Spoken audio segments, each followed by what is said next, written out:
एक वक्त था जब जापान का चीन के ऊपर राज हुआ करता था, लेकिन 1945 में कुछ ऐसा हुआ जिसके बाद जापान पीछे हट गया और उसे चीन ने अपनी जीत के तौर पर दिखाया। दरअसल अमेरिका ने 1945 में जापान के 2 शहरों पर परमाणु बमों का उपयोग किया था। वो उपयोग पहली बार परमाणु हथियारों का था और आखिरी बार भी था। लेकिन अब जापान खुले तौर पर चीन से टक्कर लेने की फिराक में, या फिर कहें कि अमेरिका, या फिर कहें कि ट्रंप पर्दे के पीछे से सारी कहानी को बुन रहे हैं। जापान की पहली महिला प्रधानमंत्री साने तकाइची का एक बयान आया जिसमें उन्होंने कहा कि ताइवान पर अगर चीन हमला करता है तो जापान इसे अस्तित्व का संकट मानेगा और ताइवान के साथ जाकर खड़ा हो जाएगा। चीन के साथ लड़ाई लड़ेगा वो ताइवान के पक्ष में। जिसके बाद चीन के एक दूतावास के द्वारा बयान दिया गया और कहा गया, मतलब उसमें धमकी दी गई जापानी प्रधानमंत्री का सिर काटने की। हालांकि वो ट्वीट बाद में डिलीट किया गया और जापान ने उन राजदूत को बुलाया भी है, तलब भी किया, दोनों ने एक दूसरे के दूतावासों को तलब किया। लेकिन अब ऐसे में सवाल उठ खड़ा हुआ है कि आखिर इतनी तल्खी दोनों देशों के बीच आई क्यों है और आने वाले वक्त में इसका अंजाम क्या होगा। नमस्कार, मैं हूं आपके साथ अभिषेक पुंडीर और इसी खबर को विस्तार देने के लिए मेरे साथ मौजूद हैं वरिष्ठ सहयोगी अमीन अहमद। सर, बहुत स्वागत आपका। धन्यवाद। ये जापानी प्रधानमंत्री का जो बयान है, पहले उसी की अगर बात करें तो मतलब कहानी क्या है इसके पीछे।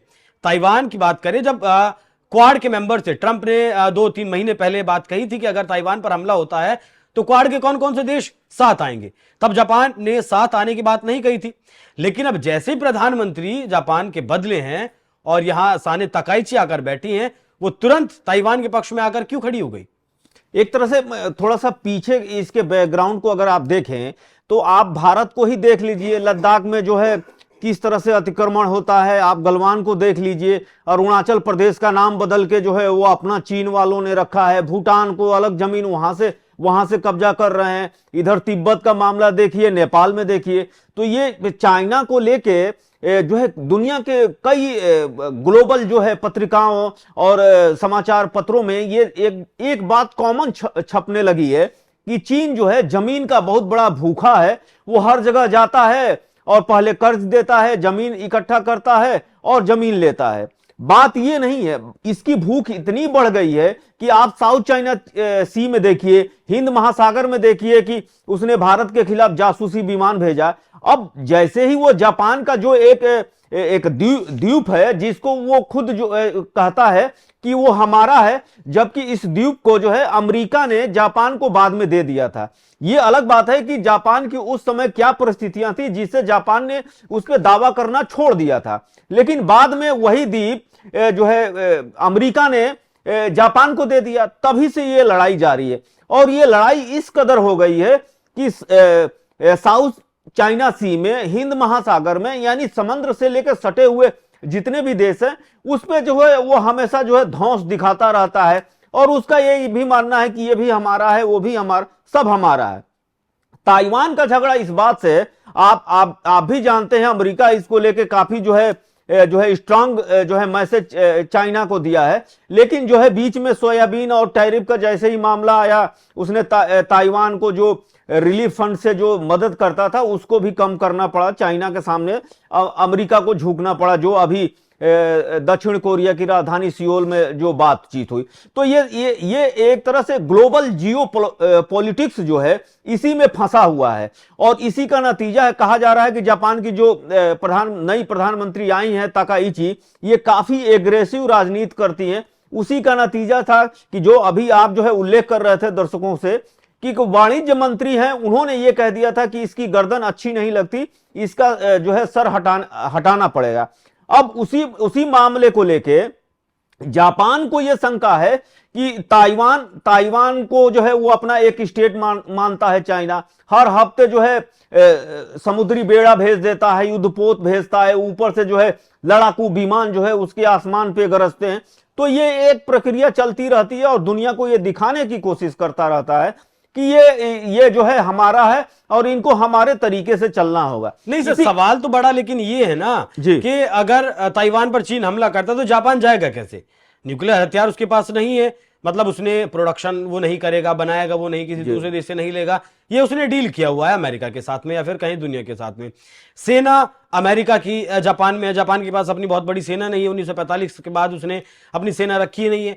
जापान की खुद की सुरक्षा की जिम्मेदारी अमेरिका के हाथ में है, तो जापान कैसे जाकर चीन से दो दो हाथ करेगा?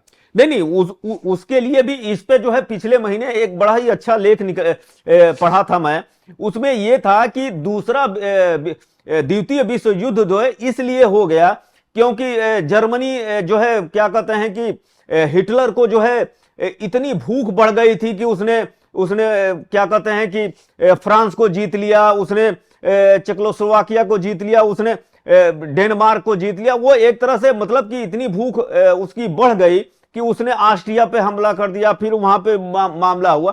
तो उसी तरह चीन के साथ अगर जो बात आप सवाल कर रहे हैं, मुझे लग रहा है, मेरा दिमाग वहीं जा रहा है कि द्वितीय विश्व युद्ध जिस कारण हुए थे उसकी सबसे बड़ी मामला यह था, महत्वाकांक्षा यह थी कि हिटलर जो है हर देश को जीत के अपना देश में मिला लेना चाहता था।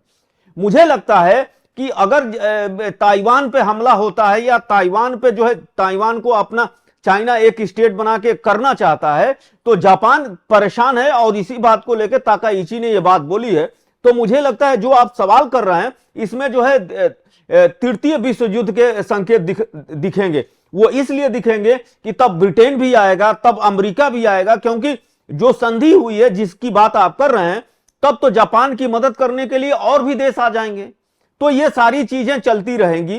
तो इसी वजह से उनका संदेह जायज है। क्यों नहीं जायज है? हिंद महासागर में अगर एक पनडुब्बी जो है, चाइना के पनडुब्बी आके जो है हमारे अंडमान निकोबार द्वीप समूह पे जो है क्या कहते हैं कि वो अंदर से जो है खुफिया जानकारी इकट्ठा करती है, तो हमारा तो हक बनता है ना कि हम अपने समुद्र की रक्षा कैसे करेंगे। भारत रूस से समझौता किया है, क्या टर्की से समझौता हुआ है, फ्रांस से युद्धपोत और जो है पनडुब्बी बनाई जा रही है। जो हमारे क्षेत्र में अगर कोई दुश्मन की पनडुब्बी आके जासूसी करेगी तो हम उसकी रक्षा करेंगे। तो सिंपल सी बात है, अगर जापान को यह डर लग रहा है कि ताइवान पे अगर हमला होता है या ताइवान पे कब्जा होता है, तो चीन की एक महत्वाकांक्षी योजना है कि वो साउथ चाइना सी या समंदर के रास्ते जितने भी माल ढुलाई है, जब उसकी दादागिरी शुरू हो जाएगी, जब उसका पूरा कब्जा हो जाएगा, तो फिर वो अपने हिसाब से माल ढुलाई करेगा। जो 100 रुपया का मामला होगा कहेगा 5000 लूंगा। तो ये सारी रणनीति है और इसी की चिंता जो है ताकाइची कर रही थी। आपको ऐसा नहीं लगता कि सिर्फ चीन पर प्रेशर बनाने के लिए अमेरिका जापान से, मतलब शब्द अमेरिका के हैं और जापान से बुलवाए जा रहे हैं?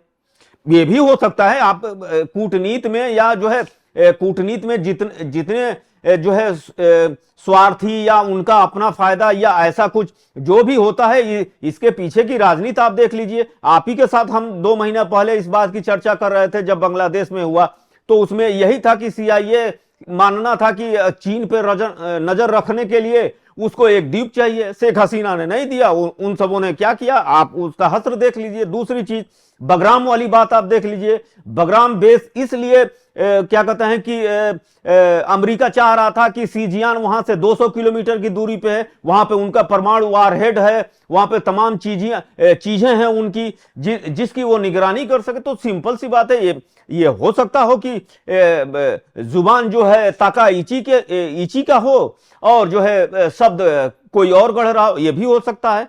और इसके साथ ही साथ आप ये देखिए कि एशिया के 2 बड़े देश रूस, जापान, क्या कहते हैं चाइना, इनके खिलाफ तो अमेरिका जो है और CIA जो है काफी पहले से है कि इनको उठने नहीं देना है। आप प्रतिबंध पे प्रतिबंध देखिए, चाइना के साथ जो डील हुई है उसको देखिए, या और भी तमाम चीजें हैं। ये हो सकती है बातें कि अगर इतना जो है बड़ा और बोल्ड शब्दों का इस्तेमाल करते हुए चाइना के खिलाफ अगर ताकाइची या जापान ले रहा है, तो इसके पीछे कुछ हो सकता हो।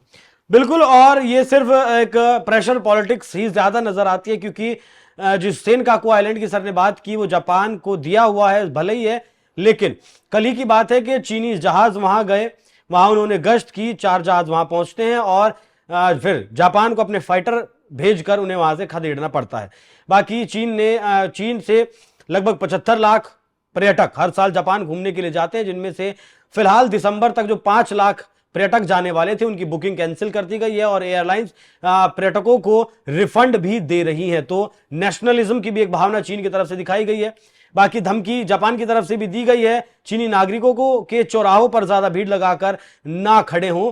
तो संघर्ष क्या एक बार फिर से दोनों देशों के बीच हो सकता है, क्योंकि बयानबाजी जिस तरीके से दोनों देशों के बीच चल रही है वो इसी तरफ इशारा करती है। बाकी देखना होगा कि ट्रंप किस तरीके से इस मामले में बीच में आते हैं, वो भड़काने वाली बात करते हैं या फिर एक और युद्ध विराम या फिर लड़ाई से पहले ही लड़ाई को रुकवाने का श्रेय खुद को देते हैं। बाकी सर बहुत धन्यवाद आपका। बाकी दर्शकों, आपका इस विषय पर क्या सोचना है, कमेंट बॉक्स में अपनी राय जरूर बताइएगा। नमस्कार।